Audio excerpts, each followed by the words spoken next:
Hello मित्रों, आप लोग का स्वागत है हमारे एकेडमिक क्लास में। आज हम मित्र क्या करेंगे, जो क्लास 10th का वंशाट वीडियो में हम लोग पढ़ रहे हैं द्विघात समीकरण। आज का जो टॉपिक है वो क्या है, द्विघात समीकरण के बारे में पढ़ेंगे।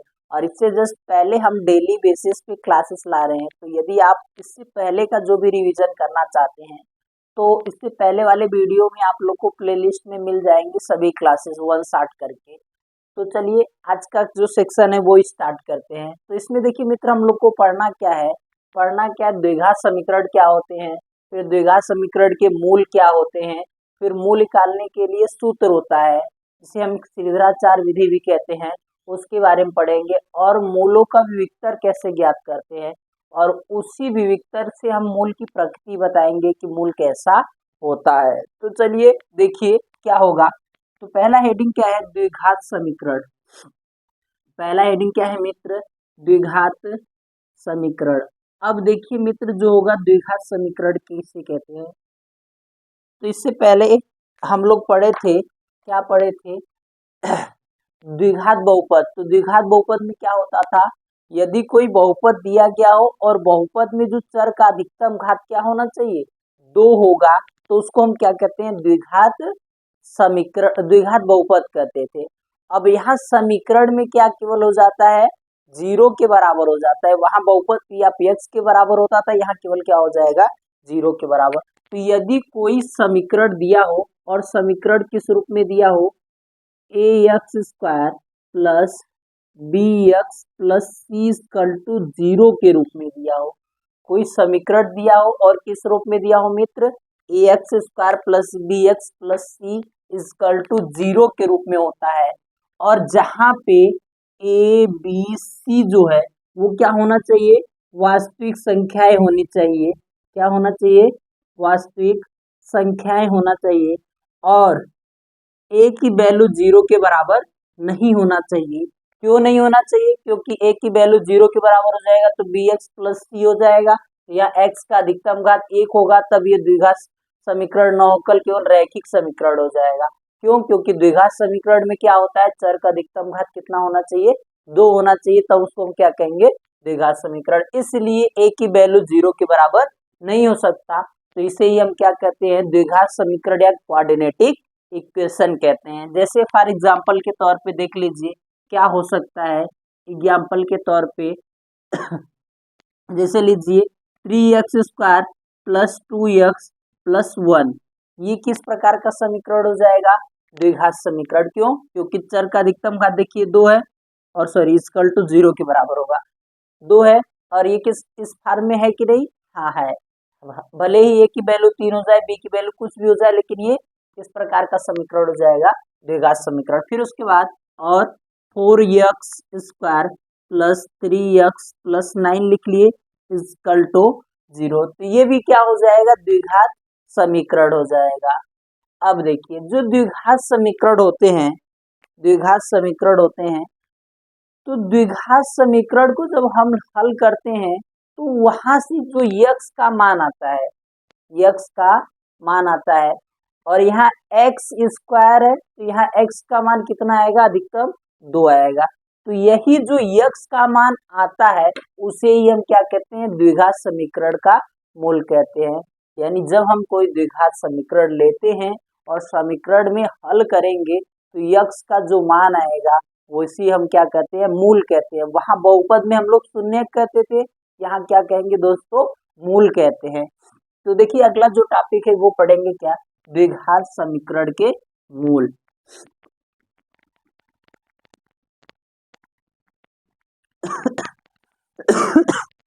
तो देखिए द्विघात समीकरण अगर कोई दे दिया जाए और उसका हम मूल कैसे ज्ञात करेंगे वो समझ लेते हैं। तो पहले समझ लिए मूल क्या होता है। जैसे क्या दे दिया जाए, ax² plus bx plus c, कोई हमको क्या दे दिया जाए, समीकरण दे दिया जाए, तो यहाँ जो x का मान आता है, x का मान आता है, उसे ही क्या कहते हैं मित्रों, मूल कहते हैं। और x का जो भी मान आएगा, मान लो पहला मान आएगा तो अल्फा मान लेंगे, दूसरा का बीटा, तो पहला मूल अल्फा हो जाएगा, दूसरा मूल क्या हो जाएगा, बीटा हो जाएगा। इसे ही हम क्या कहते हैं, द्विघात समीकरण का मूल कहते हैं। जैसे एक एग्जाम्पल ले लेते हैं, x square plus 2x plus 1 equal to 0 के मूल ज्ञात कीजिए। तो मूल ज्ञात करने के लिए सिंपल सी बात है, इसका गुणा इसमें करते हैं, बीच वाले पार्ट को ब्रेक करेंगे और जोड़ने घटाने पर 2x आना चाहिए, गुणा करने पर इन दोनों के गुणनफल के बराबर आना चाहिए। तो इसको हम किस में ब्रेक करेंगे, एक और एक में। तो क्या हो जाएगा दोस्तों, x square plus x plus 1 equal to क्या हो जाएगा, 0 हो जाएगा। अब इन दोनों में से हम कॉमन निकालेंगे, तो कॉमन निकालेंगे तो क्या हो जाएगा, x देखिए दोनों में कॉमन है तो क्या बचेगा x प्लस 1, और इन दोनों में देखिए कॉमन कुछ नहीं है तो हमेशा एक कॉमन होता है, एक कॉमन लेंगे तो क्या हो जाएगा x प्लस 1 इजकल टू 0। क्या दोनों ब्रैकेट में सेम वैल्यू है, हाँ, इसको हम क्या लिखेंगे 1 ब्रैकेट में। तो क्या हो जाएगा x प्लस 1, और यहाँ देखिए क्या बचा मित्र x, और यहाँ 1 इजकल टू क्या हो जाएगा 0 हो जाएगा। अब हम क्या करेंगे, एक बार इसका भी वैल्यू 0 के बराबर रखेंगे और इसका भी वैल्यू 0 के बराबर, हालांकि दोनों सेम वैल्यू है तो क्या हो जाएगा होल स्क्वायर हो जाएगा। तो x प्लस 1 का क्या हो जाएगा होल स्क्वायर इजकल टू 0 के बराबर। अब हम यहाँ क्या लिख सकते हैं, 0 का भी स्क्वायर लिख सकते हैं, तो क्या हो जाएगा x प्लस 1 इजकल टू 0 के बराबर, क्यों, क्योंकि स्क्वायर स्क्वायर से कैंसिल हो जाएगा। अब हम क्या करेंगे, 1 को इधर पक्षांतर करेंगे तो x का वैल्यू कितना आ जाएगा -1, हालांकि इससे भी -1 मिलेगा और इससे भी -1, तो x बराबर क्या आ जाएगा, दोनों मान -1, यानी पहला जो शून्यक होता है वो अल्फा होता है, तो यानी अल्फा की वैल्यू क्या हो जाएगा -1, और जो बीटा की वैल्यू हो जाएगा वो भी कितना हो जाएगा दोस्तों -1 हो जाएगा। कहाँ पे, हाँ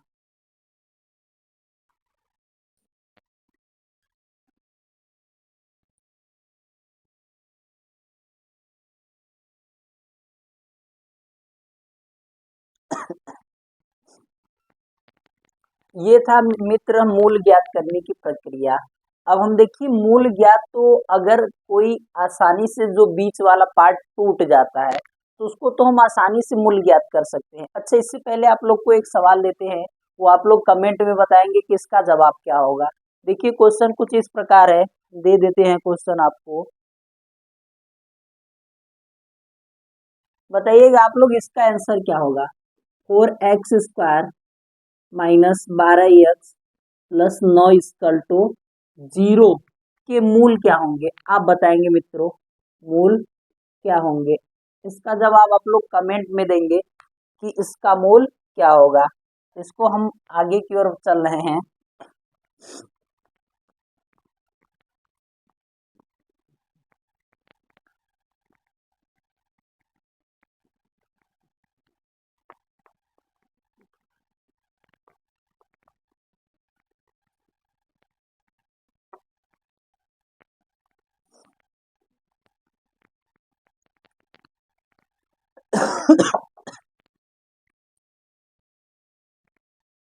अब देखिए, अब हम मूल सूत्र के बारे में पढ़ेंगे कि कैसे हम मूल सूत्र से ज्ञात करेंगे मूल।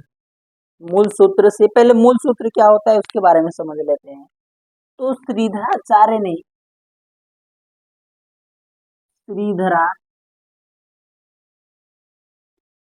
ने मूलों को हल करने के लिए एक सूत्र दिया था, जिसे हम क्या कहते हैं श्रीधराचार्य विधि कहते हैं। तो इसी को हम क्या कहते हैं श्रीधराचार्य विधि भी कहते हैं। और श्रीधराचार्य विधि से हम लोग कैसे मूल ज्ञात करते हैं, यदि मूल हमको न मिल पाए गुणनखंड विधि से तो हम डायरेक्ट क्या कर सकते हैं सूत्र पे रख के मूल ज्ञात कर सकते हैं। और वो सूत्र क्या होता है दोस्तों, ध्यान से देखिएगा, वो सूत्र होता है x equal to -b plus minus root में b² माइनस 4ac अपान में किसके बराबर होता है 2a के बराबर होता है। और यहाँ जो a होता है, जैसे हम लोग द्विघात समीकरण पढ़े थे, द्विघात समीकरण को हम किस रूप में लिखते थे ax² plus bx plus c equal to 0 के रूप में लिखते थे। तो यहाँ जो a की वैल्यू है यहाँ पर है और b की वैल्यू भी है, c की वैल्यू जो a b c है वो द्विघात समीकरण के मान है, और x² के गुणांक a है और x का गुणांक b है और c जो है अचर पद है। इससे हम लोग क्या करते हैं डायरेक्ट मूल को ज्ञात कर सकते हैं। एक मिनट, यहाँ प्लस माइनस होगा दोस्तों। यक्स इक्वल टू क्या होगा, minus b plus minus root में बी स्क्वायर माइनस 4ac से हम लोग क्या कर सकते हैं, मूल को ज्ञात कर सकते हैं। जैसे एक आध दो एग्जाम्पल ले लेते हैं मूल ज्ञात करने के लिए डायरेक्ट। पहला ले ले क्या, x square plus 6x plus 9 equal to 0 का मूल ज्ञात करना है, यानी x का क्या मान होंगे। तो देखिए x का क्या मान होगा, देखो बच्चों यहाँ क्या हो जाएगा, पहले हम इसका तुलना किससे करेंगे, A x square plus B x plus C से करेंगे।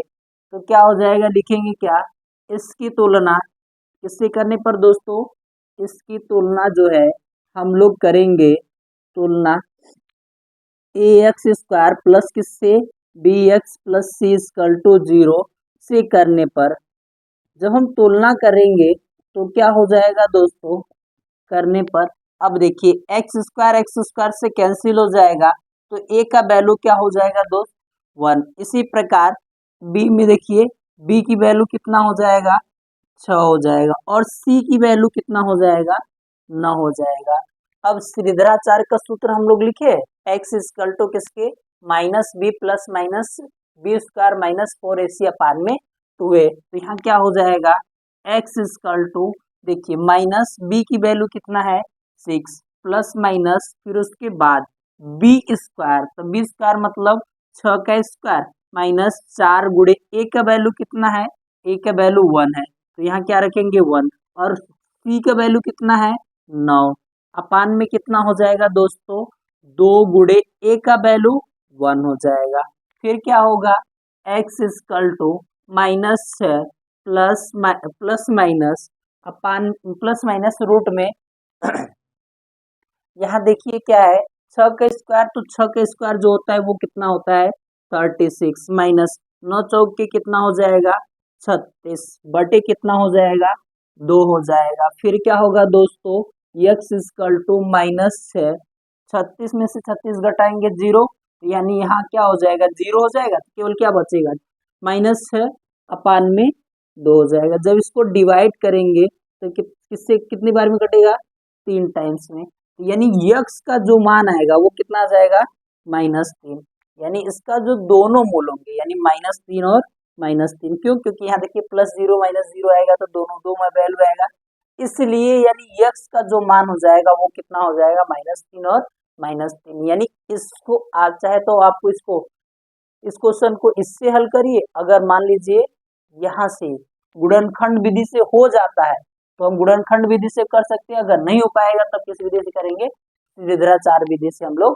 हल करेंगे। तो यही था श्रीधराचार्य विधि से हम लोग द्विघात समीकरण को हल करने की विधि। आप लोग कमेंट में इसका बताएंगे क्या हो जाएगा, x square plus 2x plus 3 equal to 0 का मूल क्या होगा, और ये मूल जो क्या होगा इसको आप लोग किस विधि से बताएंगे, श्रीधराचार्य विधि से हल करके कमेंट में बताएंगे कि इसका जो होगा यक्स का जो मान होगा मूल क्या होगा, इसका आप लोग कमेंट में बताएंगे। फिर हम आगे की ओर चल रहे हैं दोस्तों।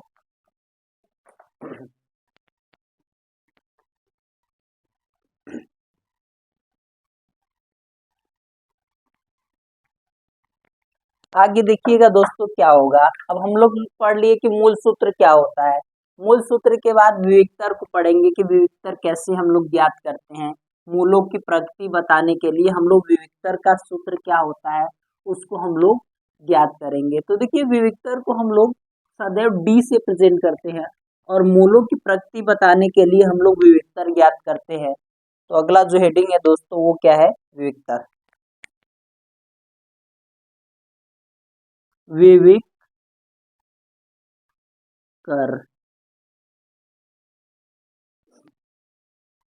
अब देखिए यदि कोई द्विघात समीकरण दिया गया है और उसमें हमको मूल की प्रकृति बताना है कि मूल वास्तविक होंगे या वास्तविक नहीं होंगे या वास्तविक बराबर होगा, तो उसको ज्ञात करने के लिए विधि होता है जिसे हम क्या कहते हैं, विविक्तर कहते हैं। और विविक्तर कैसे ज्ञात करते हैं, विविक्तर जो होता है डी इक्वल टू हम लोग क्या करते हैं बी स्क्वायर -4ac से विविक्तर को ज्ञात करते हैं। यानी मूलों की प्रकृति ज्ञात करना हो तो विविक्तर ज्ञात करते हैं, और विविक्तर को किससे प्रेजेंट करते हैं, डी से प्रेजेंट करते हैं। डी इक्वल टू क्या होता है, बी स्क्वायर माइनस 4ac। और देखिए ये क्या होता है, बी स्क्वायर माइनस 4ac, तो हम जानते हैं कि द्विघात समीकरण का जो व्यापक रूप में होता है वो क्या होता है, A x square plus B x plus C equal to 0। यहाँ जो b है वो क्या है, x का गुणांक है, और a जो है एक्स स्क्वायर का गुणांक, c जो है क्या है, अचर पद है। तो यहाँ से पहले हम लोग क्या करेंगे, कोई द्विघात समीकरण दिया रहता है तो उसकी तुलना किससे करते हैं, A x square plus B x plus C equal to 0 से करते हैं। फिर तुलना करने के पश्चात हम यहाँ रख देंगे, तो D equal to b square minus 4ac पे रखेंगे तो हमको यहाँ से मूल प्राप्त हो जाएगा, जो भी होगा, सॉरी यहाँ से मूल नहीं बल्कि विविक्तर का मान मिल जाएगा। अब ये तो हम जान गए विविक्तर कैसे ज्ञात करते हैं। अब विविक्तर से ही हम लोग मूलों की प्रकृति बताएंगे कि मूल कैसे होंगे, वास्तविक होंगे या वास्तविक नहीं होंगे, या वास्तविक होंगे या भिन्न भिन्न होंगे, या बराबर होगा, या वास्तविक नहीं होगा तो काल्पनिक होगा। तो ये क्या होता है, कंडीशन अभी जस्ट बता रहे हैं, देखिएगा ध्यान से। तो एक साइड क्या लिख लीजिए दोस्त, विविक्तर, एक साइड आप लोग क्या लिख लीजिए, विविक्तर, और दूसरी साइड क्या लिख लीजिए, मूल की प्रकृति, प्रकृति। तो देखिए मित्र, यदि विविक्तर का मान, यदि विविक्तर डी का मान जो होगा दोस्तों, विविक्तर डी का मान क्या हो जाए, 0 से बड़ा हो जाए, तब उस स्थिति में जो विविक्तर का मूल होगा वो क्या हो जाएगा, वास्तविक हो जाएगा। क्या होगा दोस्तों, वास्तविक होगा। और क्या होगा, असमान होते हैं, वास्तविक और असमान होते हैं। लेकिन कब दोस्त, जब विविक्तर डी का वैल्यू 0 से ग्रेटर होता है तब वास्तविक और असमान होते हैं। लेकिन जब यही विविक्तर डी का वैल्यू किसके बराबर हो जाए, विविक्तर डी का वैल्यू 0 के बराबर हो जाए, क्या हो जाए दोस्तों, जब विविक्तर डी का वैल्यू 0 के बराबर हो जाए, तब इस स्थिति में जो मूल होते हैं वो क्या होते हैं, वास्तविक तो होते हैं लेकिन वो असमान नहीं होते हैं बल्कि क्या होते हैं, समान होते हैं। वास्तविक और क्या हो जाते हैं, और समान होते हैं, यानी दोनों जो मूल होंगे बराबर होंगे। और उसको ज्ञात करने के लिए सूत्र, डायरेक्ट सूत्र होता है x equal to minus B upon में 2a के बराबर होता है। यानी जो दोनों मूल होंगे वो क्या होंगे, x equal to minus B upon में 2a के बराबर हो जाएंगे। फिर थर्ड क्या होगा, यदि विविक्तर का वैल्यू डी का जो वैल्यू हो जाए वो क्या हो जाए, 0 से छोटा हो जाए, तो उस स्थिति में मूल वास्तविक नहीं होते हैं। क्या होते हैं, वास्तविक नहीं होते हैं। हम कह सकते हैं कि उस स्थिति में वास्तविक नहीं है, वास्तविक नहीं है तो हम कह सकते हैं कि क्या है, काल्पनिक होते हैं। क्या होते हैं, काल्पनिक होते हैं। यानी वास्तविक मूल नहीं होगा तो उस स्थिति में वास्तविक नहीं होंगे। फिर उसके बाद ध्यान दीजिएगा, यदि डी का वैल्यू क्या हो जाए, 0 से बड़ा हो जाए, और जो बी स्क्वायर माइनस 4ac हो जाए वो क्या हो जाए, पूर्ण वर्ग संख्या हो जाए, पूर्ण वर्ग संख्या हो जाए, पूर्ण वर्ग संख्या हो जाए, तब क्या होगा दोस्तों, अब चूंकि मूल जो है वो 0 से तो बड़ा है तो ये तो हमको कन्फर्म है कि वास्तविक होंगे, और वास्तविक होने के पश्चात और असमान भी होंगे।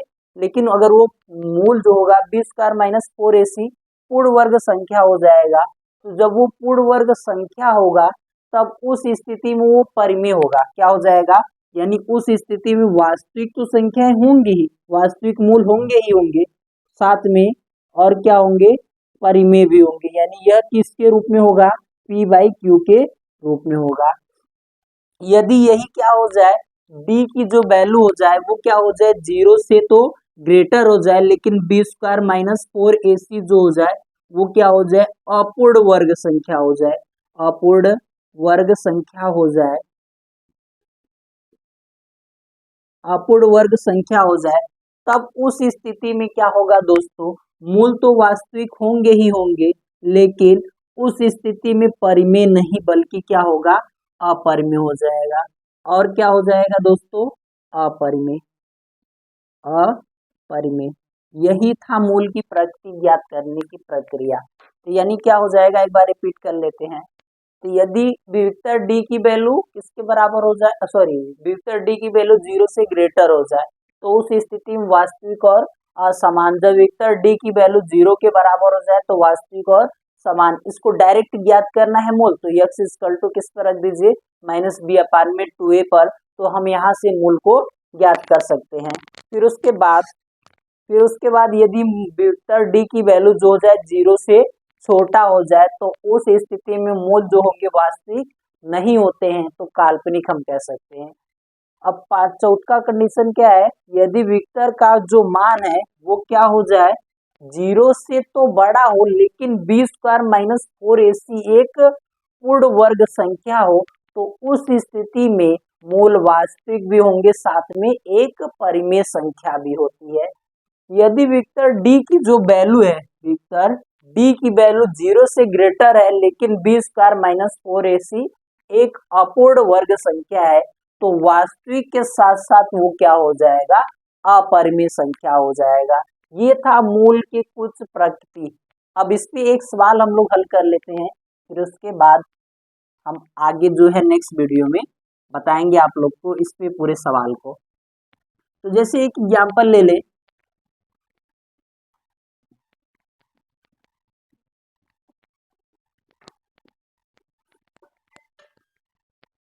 एग्जाम्पल के तौर पे एक क्वेश्चन ले लिया जाए, जैसे कह दे 2x² plus 6x plus 7 equal to 0 के मूल का प्रकृति होगा, मूल के प्रकृति होंगे, के मूल के प्रकृति होंगे, क्या होगा दोस्तों, के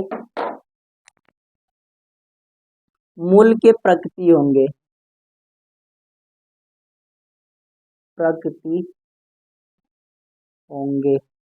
अब आपसे पूछ रहा है कि इसके मूल की प्रकृति कैसे होंगे, तो सबसे पहले आप लोग क्या करेंगे, जो द्विघात समीकरण है तो लिखेंगे इसकी तुलना किससे करने पर, इसकी जो है तुलना वो किससे करेंगे दोस्तों, इसकी तुलना हमेशा किससे करेंगे, वो है तुलना हमेशा ax² plus bx plus C equal to 0 से ही करेंगे, किसी और से नहीं, किससे, ax² plus bx plus C equal to 0 से करने पर। तो जब तुलना करेंगे दोस्तों तो a की वैल्यू कितना हो जाएगा, a की जो है वैल्यू वो कितना हो जाएगा, 2 हो जाएगा। फिर b की वैल्यू कितना हो जाएगा, b की वैल्यू 6 हो जाएगा। फिर उसके बाद c की वैल्यू कितना हो जाएगा दोस्तों, 7 हो जाएगा। यहाँ से हम a b c की वैल्यू ज्ञात कर लिए। फिर वी नो दैट, हम जानते हैं कि जो विविक्तर होता है, जो विविक्तर होता है वो विविक्तर d इक्वल टू किसके बराबर, बी स्क्वायर माइनस 4ac के बराबर होता है। अब यहाँ b की वैल्यू कितना है, 6, तो यहाँ क्या रखेंगे, d इक्वल टू b के स्थान पे 6 के स्क्वायर माइनस 4 गुणे a की वैल्यू कितना है 2 और गुणे c की वैल्यू कितना है दोस्तों 7 है। आगे 6 के स्क्वायर करेंगे तो कितना हो जाएगा 36 माइनस कितना हो जाएगा 4 का गुणा 2 बार करेंगे 4 दूनी 8, 8 सत्ते 56 हो जाएगा। तो अब देखिए माइनस वाला बड़ा है, माइनस में से घटाएंगे तो 6 में से 6 गया 0, 5 में से 3 गया 2। अब ये क्या आ गया -20, यानी डी की जो वैल्यू है वो क्या आ गया -20, यानी यह क्या है -20 जो है 0 से छोटा है। तो यानी जब ये 0 से छोटा है तो इसका जो मूल होगा, इसका जो मूल होगा, इसका मूल जो होगा वो मूल की प्रकृति कैसा होगा दोस्तों, वास्तविक नहीं होगा। मूल की प्रकृति जो होगा वो क्या होगा, वास्तविक नहीं होगा, बल्कि क्या हो जाएगा, काल्पनिक हो जाएगा। तो लिखेंगे क्या, इसकी मूल की प्रकृति वास्तविक नहीं है, यानी वास्तविक नहीं है तो काल्पनिक है। इस विधि से हम लोग क्या करते हैं दोस्तों, सभी द्विघात समीकरण का मूल ज्ञात करते हैं।